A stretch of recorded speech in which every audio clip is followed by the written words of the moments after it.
I'm Emily, 35, and if you'd asked me a few years ago, I'd have told you my life was just about perfect.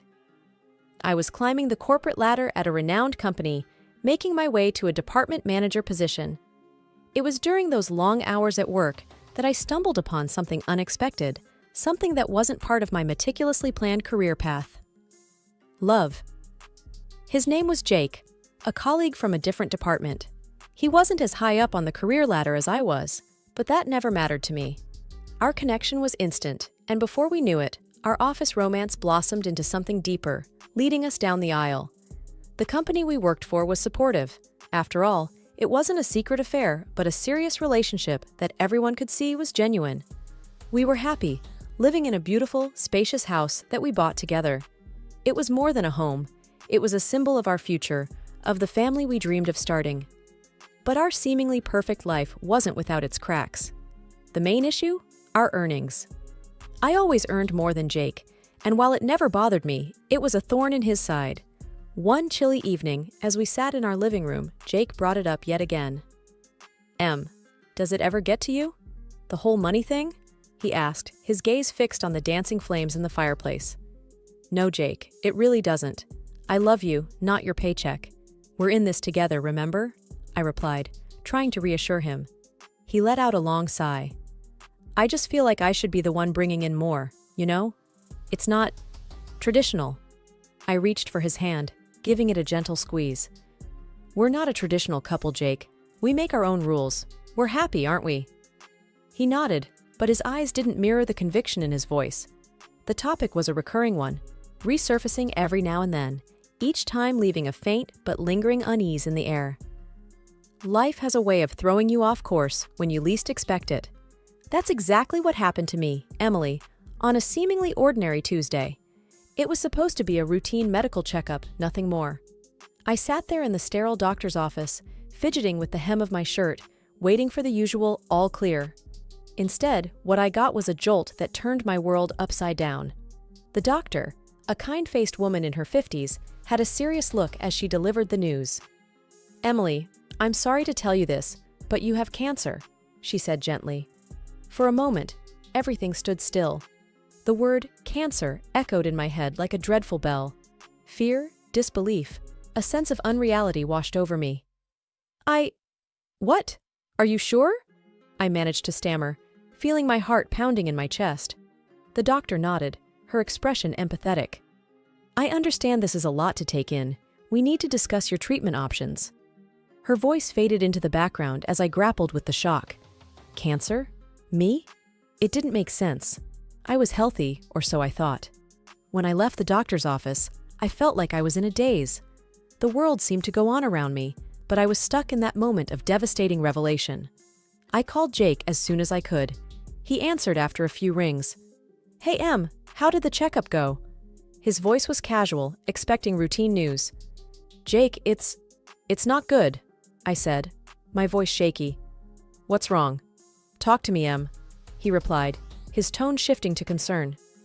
I took a deep breath, trying to steady myself. It's cancer, Jakey. I have cancer. There was a heavy silence on the other end. Then, oh God, Em, I'm so sorry. Are you okay? Where are you? I'm still at the clinic. I'm not okay, Jakey. I'm scared, I admitted, feeling a lump forming in my throat. I'll come right over. We'll face this together, Em. You're not alone, he said firmly. Hearing his words, a small flicker of hope ignited within me. Maybe, just maybe, we could get through this nightmare together. The following days were a blur of appointments, tests, and consultations. I started my treatment, which included chemotherapy. It was exhausting, both physically and emotionally. Jake was supportive at first, accompanying me to my sessions, holding my hand, trying to be strong for both of us. But as the treatments took a toll on me, I noticed a change in Jake. His visits became less frequent, his reassurances felt more forced. Whenever I asked him why he couldn't come, he always had the same excuse. Work is just crazy right now, Em. I'm so tired by the end of the day, he'd say over the phone. I tried to understand, to be sympathetic. After all, he was dealing with this in his own way, too. But deep down, I couldn't shake off the feeling of growing distance. the creeping sense of loneliness that started to envelop me. In those moments of solitude and struggle, I found an unexpected source of strength. My parents and my best friend, Lisa. They were my rocks, calling me daily, visiting me whenever they could, offering words of encouragement and love. While I was trying to adjust to my new reality in the hospital, undergoing treatment and dealing with the side effects, life outside continued. I missed our home, the comfort of our bed, the little rituals Jake and I had.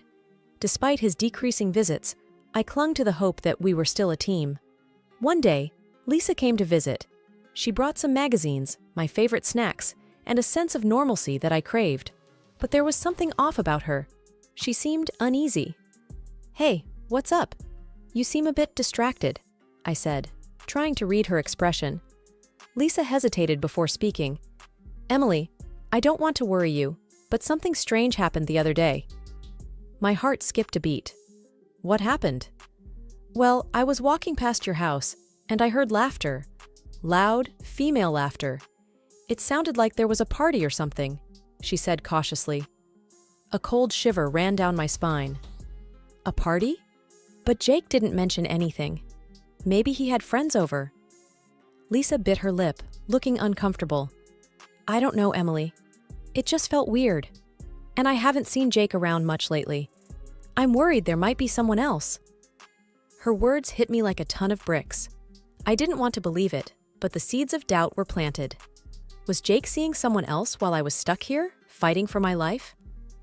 "I need to know, Lisa. I can't just sit here wondering," I said, a sense of urgency rising within me. "I understand. But what are you going to do?" Lisa asked, her concern evident. "I need to go home. I need to see for myself," I decided, my mind made up. "But Emily, your treatment—" "I know. But I can't ignore this." "I have to know the truth," I interrupted, feeling a mix of anger, betrayal, and fear. Lisa helped me arrange for an early discharge. The doctors weren't thrilled, but my recent results were promising, and they agreed under the condition that I would continue my treatment on an outpatient basis. The drive home was nerve-wracking. Every possible scenario played out in my mind. I was scared of what I might find, yet I needed answers. As we pulled up to the house, everything looked normal from the outside. But the moment we stepped in, it was clear something was off.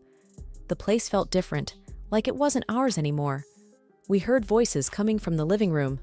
My heart pounded in my chest as we walked in, bracing for what we might find. To my utter shock, there was a couple sitting there, looking as surprised to see us as we were to see them. "Who are you? What are you doing in my house?" I demanded, my voice trembling with a mixture of anger and disbelief. The woman, probably in her late 30s, stood up. "I'm sorry, but who are you? We're renting this place." "Renting? This is my house.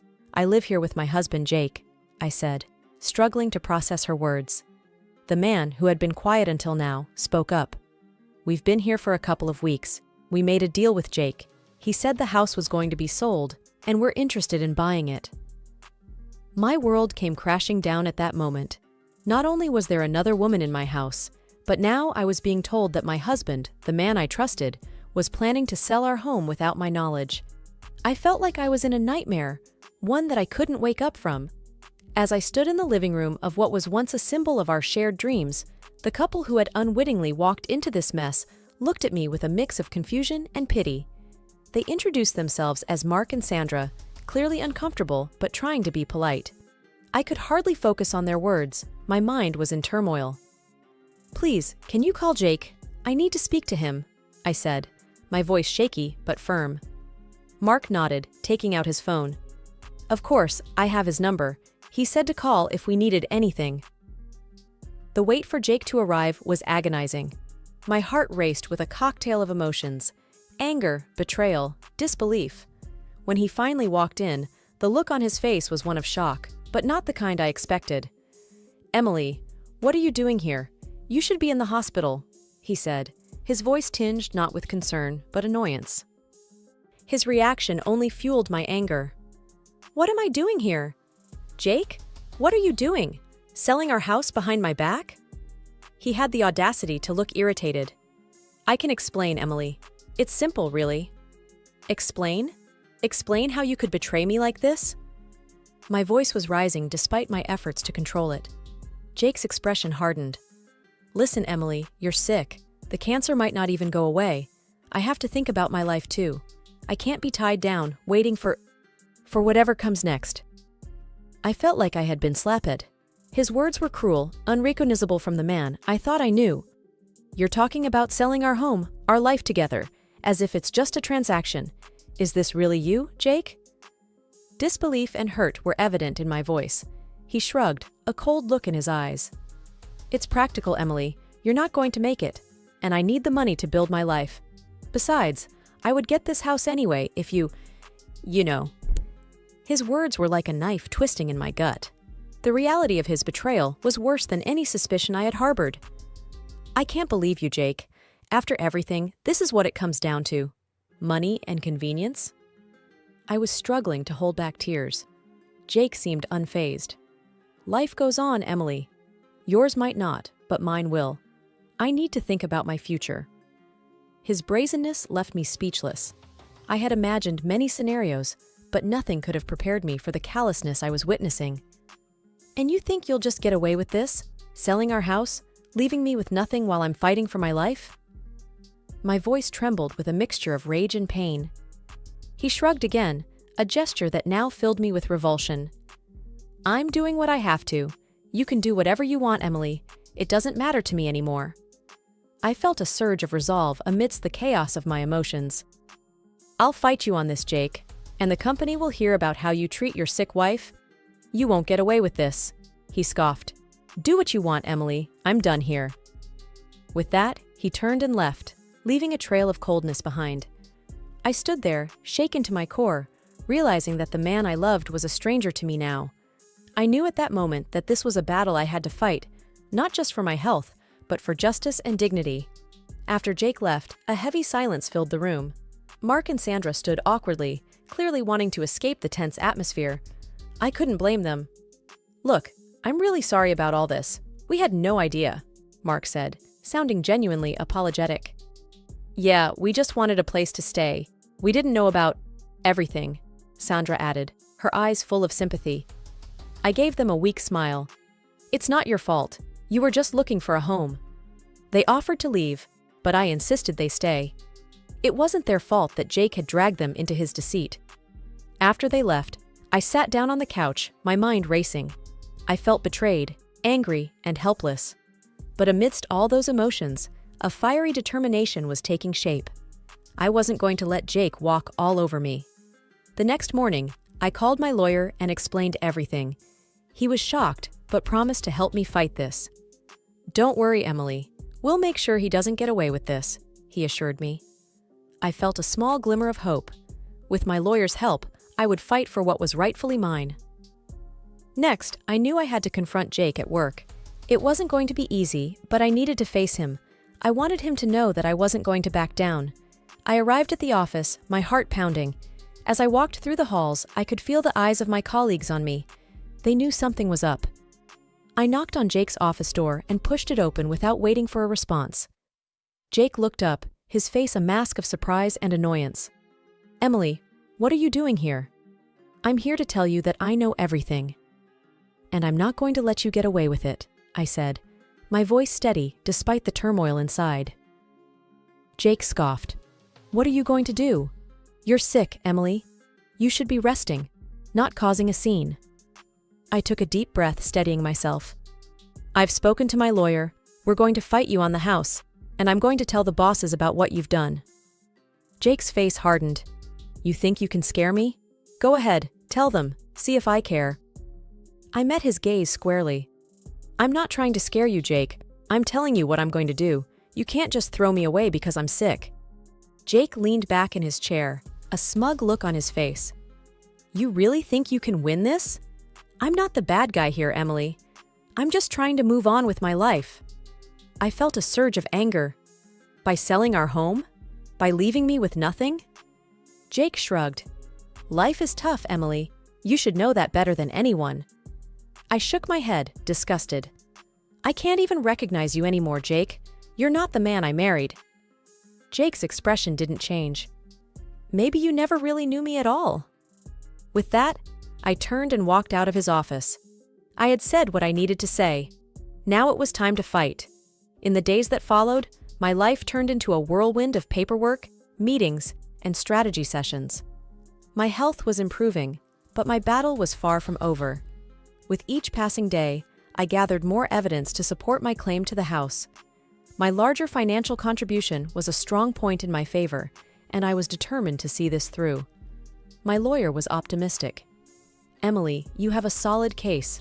The numbers don't lie, and given the circumstances, it's unlikely a judge will side with Jake," he assured me over the phone.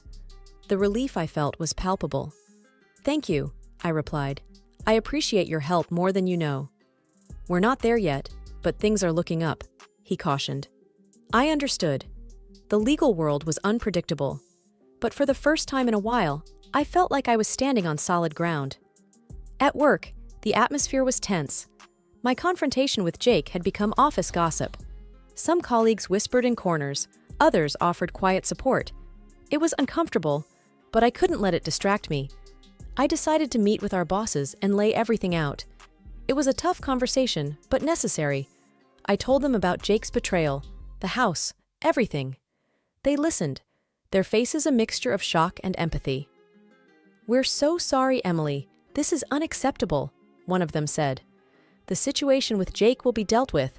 This behavior can't be tolerated," the other added. Hearing their support was a relief. I didn't have to face Jake at work anymore. Days later, they called to tell me they had let Jake go. His actions didn't align with the company's values. It was a small victory, but it meant the world to me. My health was on the upswing, the treatments were working, and my doctors were hopeful. It was a glimmer of hope in a sea of chaos. One evening, as I sat in my small rental, contemplating my next steps, my phone rang. It was Jake. I hesitated but answered. "Emily, please, we need to talk." He sounded desperate.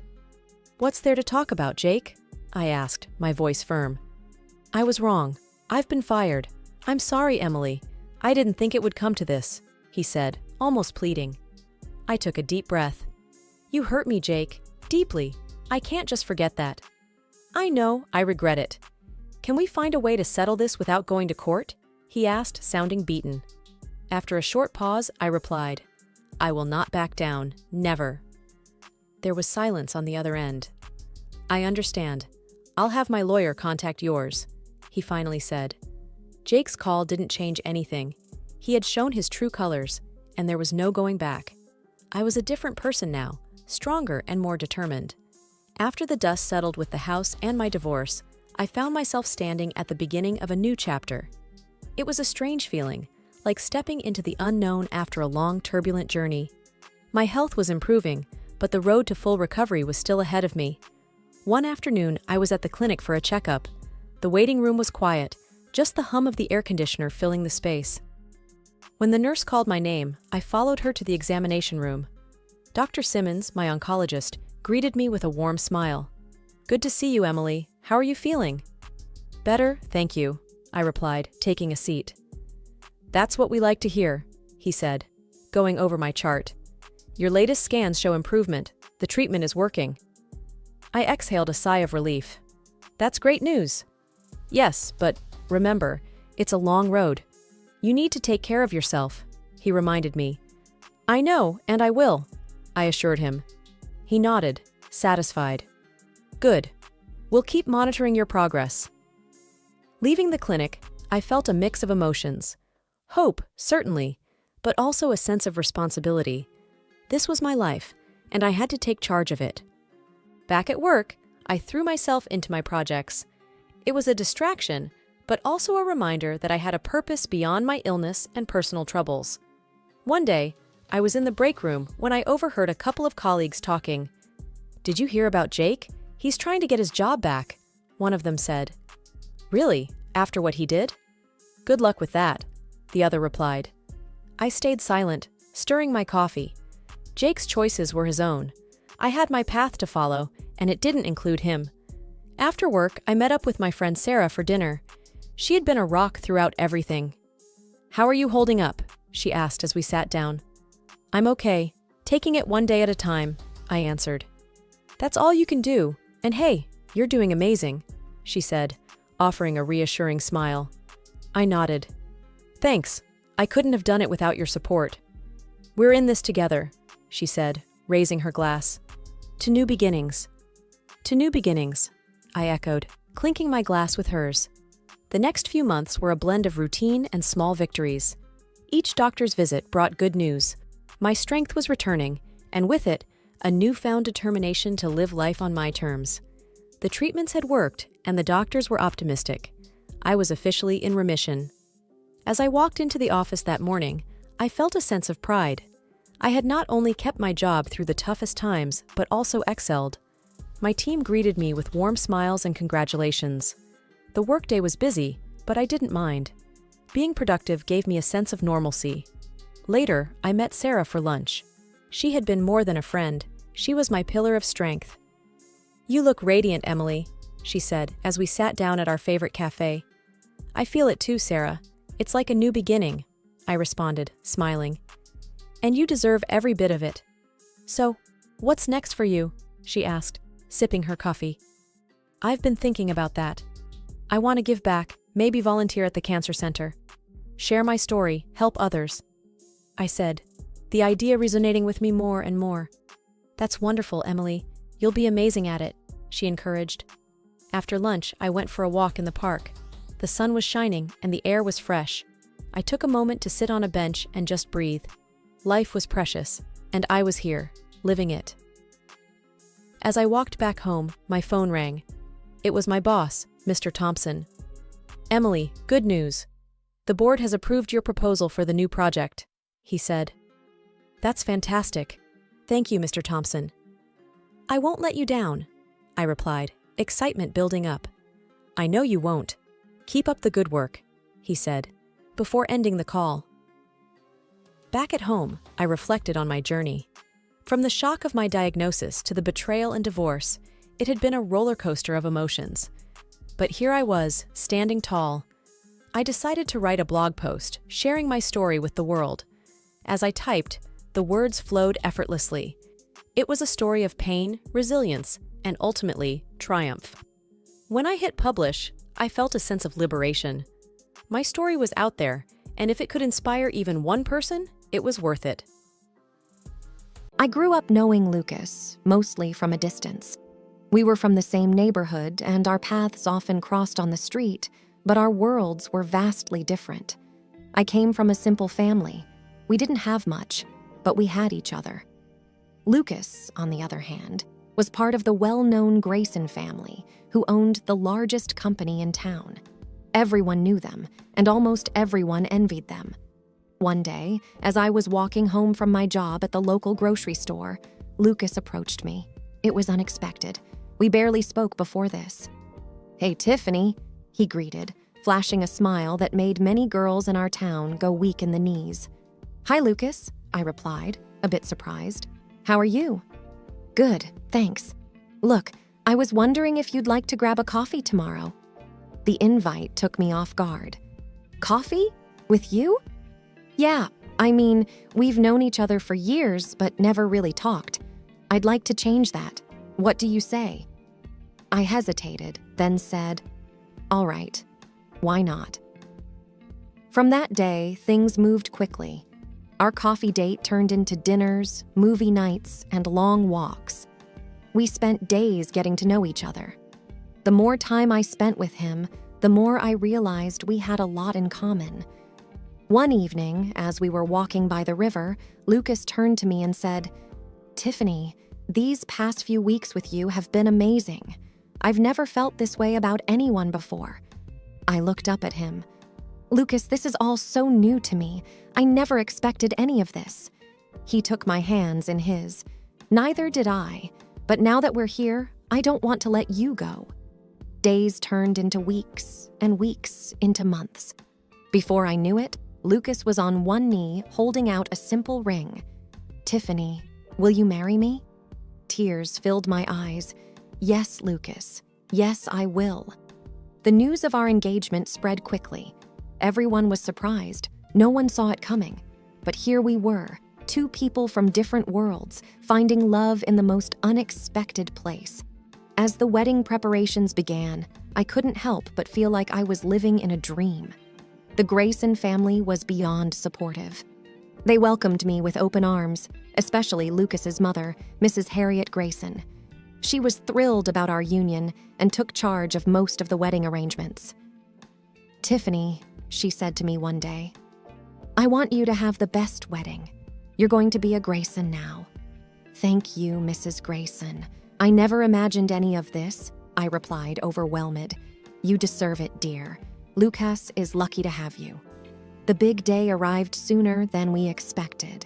As I stood at the altar, looking at Lucas, I felt grateful for this unexpected turn my life had taken.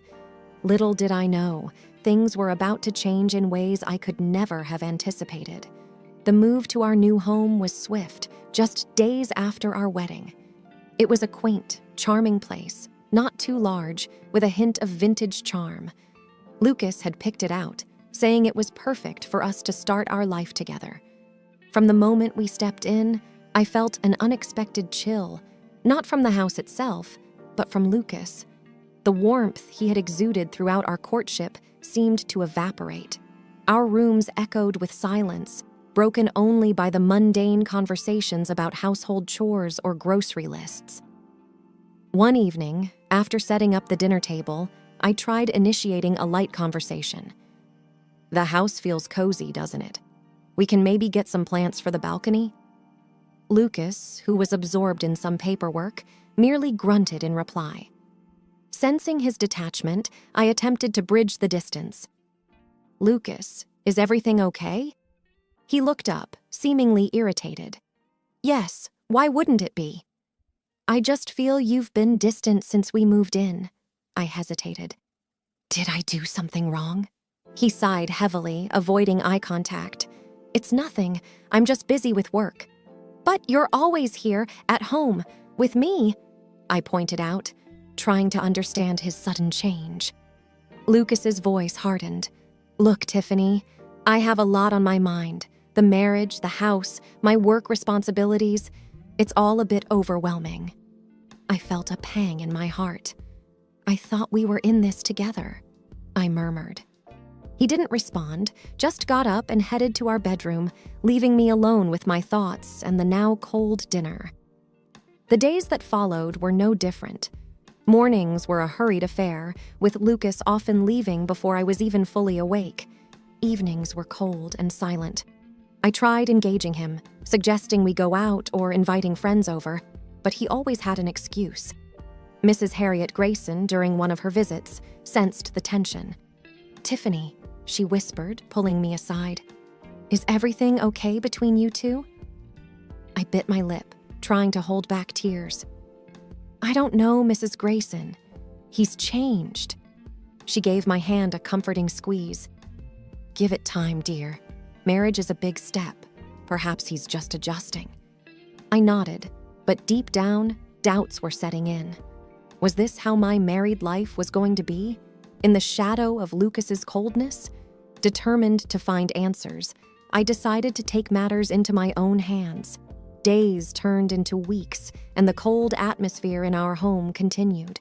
The initial days of trying to break the ice with Lucas had led to a routine of silence. I'd find myself often staring at the wall, counting the minutes until he'd return home. But when he did, it was as if I was living with a stranger. One evening, I decided to cook his favorite meal, hoping it might cheer him up or at least get him to talk. As I set the table, I thought of our earlier days and how he'd compliment my cooking. Now, the very idea of him sitting to eat with me seemed like a distant dream. Lucas walked in later than usual. I greeted him with a hesitant smile. "Hey, I made your favorite tonight." He glanced at the table and then at me. "I ate out." "Oh," I said, my voice barely above a whisper. "Okay." There was a moment of silence. "Lucas," I started, my voice firm, "we need to talk." He sighed, running a hand through his hair. "Not now, Tiffany." "When then? You've been distant for weeks. I don't even know what's going on in your life anymore." Lucas looked at me, his face expressionless. "It's just work. There's a lot of pressure." I nodded slowly. "But we used to talk, Lucas. We used to share. Now I feel like I'm living with a ghost." Lucas looked away, not meeting my eyes. "I need some space, Tiffany." The words felt like a blow. I took a deep breath, trying to keep my emotions in check. "Space? We live together, Lucas. We're married. If there's a problem, we should be facing it together." He didn't reply, just turned and headed towards our bedroom, leaving me standing there, lost and confused. The next morning, I woke up to find him already gone. The bed was neatly made, and a note lay on the pillow next to mine. "Had to leave early. Don't wait up." Days passed, and the pattern continued. Lucas would leave early and return late, often after I'd gone to bed. We became like two ships passing in the night, with barely any interaction. One afternoon, as I sat in the living room flipping through an old photo album, tears streamed down my face. Pictures of our early days, our smiles, our closeness, seemed like memories from another lifetime. Mrs. Grayson dropped by unannounced. Noticing my tears, she sat next to me, concern evident on her face. "Tiffany, what's going on?" Wiping my tears, I replied, "It's Lucas, Mrs. Grayson. He's changed. I feel so alone." She looked at the pictures and then at me. "Marriage has its ups and downs, dear, but communication is key." I nodded. "I've tried talking to him, but he shuts me out." Mrs. Grayson patted my hand gently. "Then maybe it's time to take a different approach. Find out what's really bothering him." Taking a deep breath, I nodded. "You're right. I need to get to the bottom of this." Determined to uncover the mystery behind Lucas's behavior, I decided it was time to take matters into my own hands. The nights were the hardest. Alone in the vast mansion, I'd often find myself waiting for Lucas to walk through the door. But more often than not, the ticking of the clock was the only sound that kept me company. One evening, after yet another night alone, desperation took over. I decided to call Mrs. Grayson. Perhaps she knew something I didn't. Maybe she could talk some sense into Lucas. "Mrs. Grayson?" I started hesitantly when she picked up the phone. "It's Tiffany. I was hoping to speak with you about Lucas." There was a brief pause, then in a softer tone, she replied, "Oh, Tiffany, what's the matter?" Taking a deep breath, I confessed, "Lucas hasn't been coming home. He's hardly ever here, and I don't know what to do." To my surprise, her tone shifted instantly. "Tiffany, my son has responsibilities, bigger than you might understand. He's managing a massive company, trying to maintain our family's legacy." Stammering, I tried to explain. "I understand, but he doesn't come home. At all. Nights are so lonely." Mrs. Grayson's voice hardened. "You knew what you were getting into when you married him. You need to adjust and be grateful for the life he's providing you." Tears filled my eyes. "I just want our marriage to be how I imagined." There was a cold silence.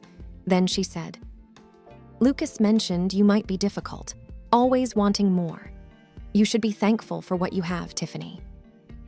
The conversation ended shortly after, leaving me even more bewildered and alone. Whatever Lucas had told his mother had painted me in a terrible light.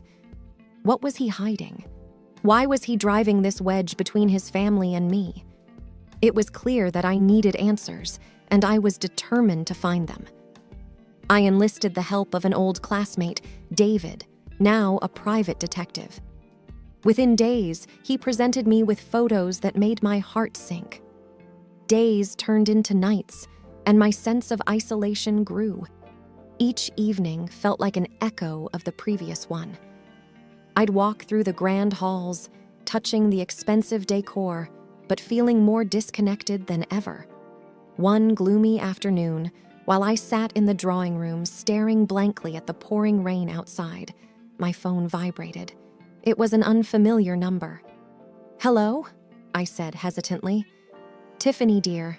It's Aunt Margaret, Lucas's aunt. Surprised, I replied, Oh, hello, Aunt Margaret. It's nice to hear from you. Her voice was warm, but there was a hint of concern. I just wanted to check in and see how you were feeling, dear. It's been so long since our last chat. I was puzzled. I'm fine, thank you. Why do you ask? She hesitated, then said, Well, Lucas mentioned you'd been struggling lately. He said you'd been having a tough time adjusting and dealing with some personal health issues? I blinked in confusion. Health issues? Aunt Margaret continued. Yes, he mentioned you were battling severe depression and that he's been so worried about you. The weight of realization hit me. This was the story Lucas was spinning to his family. I felt a mix of anger and disbelief. I don't know where he got that from, Aunt Margaret. I've been lonely, yes, but I'm not suffering from depression. Aunt Margaret sounded genuinely surprised. Oh, well, he seemed so concerned. He even said he was getting you the best treatment and medications. My mind raced. Not only had Lucas been lying about his whereabouts, but he'd also been crafting an elaborate tale about my supposed condition to his family. Trying to keep my composure, I said, Thank you for your concern, Aunt Margaret. I'll have to talk to Lucas about this. Before we ended the call, she added, Well, since you're feeling better, I'd love for you to come to my birthday celebration next week. I'm inviting close family, and it would be lovely to see you. Of course, I replied, trying to mask the turmoil inside me. I'd love to. Once the call ended, my emotions were a whirlwind. Lucas's deceit ran deeper than I'd imagined. But Aunt Margaret's invitation gave me an idea. It would be the perfect place to confront him, surrounded by the very family he'd lied to. As I pondered my next moves, I felt a newfound determination. Lucas had woven a web of lies, but I was ready to expose the truth. The festive atmosphere of Aunt Margaret's birthday celebration was in full swing when I decided it was time. As guests laughed and chatted, I took a deep breath, preparing myself for the confrontation. Lucas stood amidst a group, laughing at some joke, appearing to be the perfect son and husband. I approached him, my hands clutching the jars of medication, each one empty. The murmurs of the gathering dimmed as all eyes turned to us. With every step, my resolve hardened. Lucas, I said, my voice loud enough to command the attention of the room. I placed the medicine jars in front of him, their labels glaringly evident. He glanced at them, his laughter fading, confusion clouding his eyes. What's this? He asked, his tone flippant. These are the medications I'm supposedly on, I responded. The ones you've been telling everyone you've been buying for me. He stared at them, genuinely puzzled. Why are you showing me these? He picked up one jar, examining it before carelessly tossing it onto the floor. This, I said, pointing at the shattered jar, is how much you know about my so-called illness. You can't even recognize the medication you claim to buy for me. Whispers swept through the room as realization dawned on the guests. The air grew thick with tension. Lucas's face drained of color. I don't know what you're talking about, he stammered, but his eyes betrayed his panic. Aunt Margaret stepped forward, her face a mask of shock and anger. Lucas, is this true? Have you been lying to us about Tiffany's health? He couldn't respond, cornered by the weight of his deceit. The room was a sea of accusing eyes, each one demanding answers. I trusted you, Lucas, I said, my voice trembling with emotion. Not only did you betray me, but you also lied to your family, to everyone who cared about us. He looked down, unable to meet anyone's gaze. The room remained silent, the weight of the revelation sinking in. All the pretense, the stories, the lies, they had finally caught up with him. With the shattered medicine jar as the only sound, the room was thick with tension. Lucas had gone pale, his confident facade crumbled. I wasn't done, though. With one last ace up my sleeve, I took out the pictures David had given me. Pictures that showed Lucas with a woman who wasn't me. "Recognize her?" I asked, handing the pictures to Aunt Margaret, who was closest to me. She looked at them, her eyes widening with recognition and dismay. "Oh no, Lucas, not her," she murmured, more to herself than to anyone else. Lucas shifted uncomfortably, looking like a deer caught in headlights. "What is it, Aunt Maggie?" one of the cousins, Sarah, asked. Aunt Margaret looked up, her expression grave. "This is Isabella Travers. She's well known in our community, for all the wrong reasons." I felt a chill. The way Aunt Margaret said it, it seemed this Isabella had a history with the family. Lucas's mother, Mrs. Grayson, approached and took a look at the photos. The color drained from her face. "I thought you were done with her after—" She stopped, shaking her head. "I can't believe you'd do this to Tiffany, to all of us." Lucas was cornered, looking between the two women with panic evident in his eyes. "Mom, it's not what you think," he started, but Aunt Margaret interrupted him. "We all warned you about her years ago, Lucas. We thought marrying Tiffany would have set you on the right path. Isabella is nothing but trouble."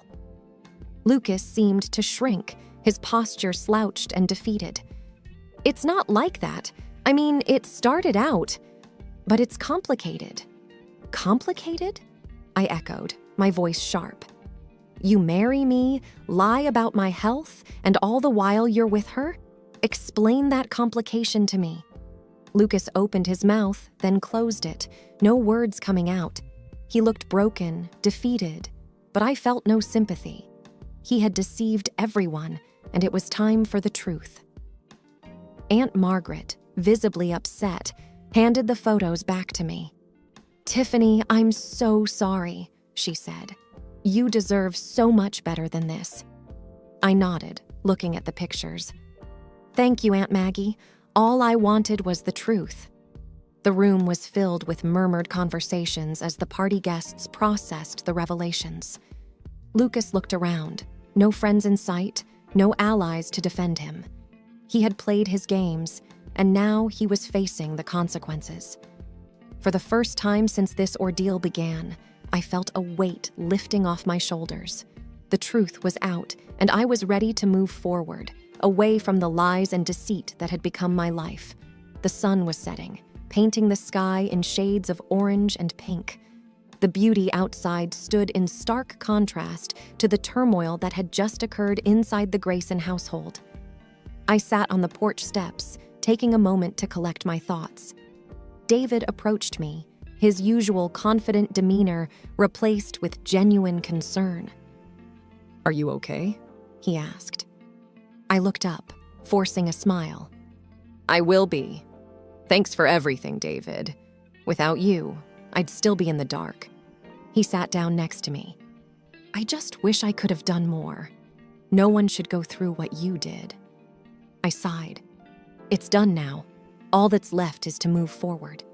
He looked out towards the horizon. "What will you do now?" "I haven't decided," I replied. "But I know I can't stay here. I need a fresh start somewhere away from all this." David nodded. "You deserve happiness, Tiffany. Don't let anyone tell you otherwise." I smiled, feeling a warmth despite the situation. "Thank you, David." Inside, the murmur of voices continued. Some of the family were angry, some confused, but the truth was out, and everyone knew it. I had no intentions of going back inside. Not now, not ever. My phone buzzed. I pulled it out and saw a message from Mrs. Grayson. "I'm so sorry for what happened. We will refuse Lucas financial support. He can forget about inheriting the family company. If you ever need anything, don't hesitate to ask. Take care of yourself." I replied with a simple "thank you" and put the phone back in my pocket. After a while, David stood up. "I should get going. If you ever need anything, Tiffany, just call, okay?" I nodded. "I will. Thanks again, David." He smiled, patting my shoulder reassuringly, and walked away. The house behind me felt cold, unwelcoming. The only thing tying me to it was the memories, and now they were all tainted. The next morning, I packed up my belongings, leaving behind everything that reminded me of Lucas and the life I thought I had. Aunt Margaret offered to help, but I declined. This was something I had to do alone. As I drove away, I didn't look back. The house, Lucas, the lies, they were all behind me. Ahead lay a new journey, new beginnings, and a chance at happiness. The end was also a new beginning. I knew challenges awaited, but I also knew I was strong enough to face them. With each mile I put between myself and the past, the brighter my future looked. The road ahead was open, and I was ready to embark on my next adventure, free from the shadows of deceit. And as I drove into the rising sun, I felt a sense of hope and renewal, knowing that the best was yet to come.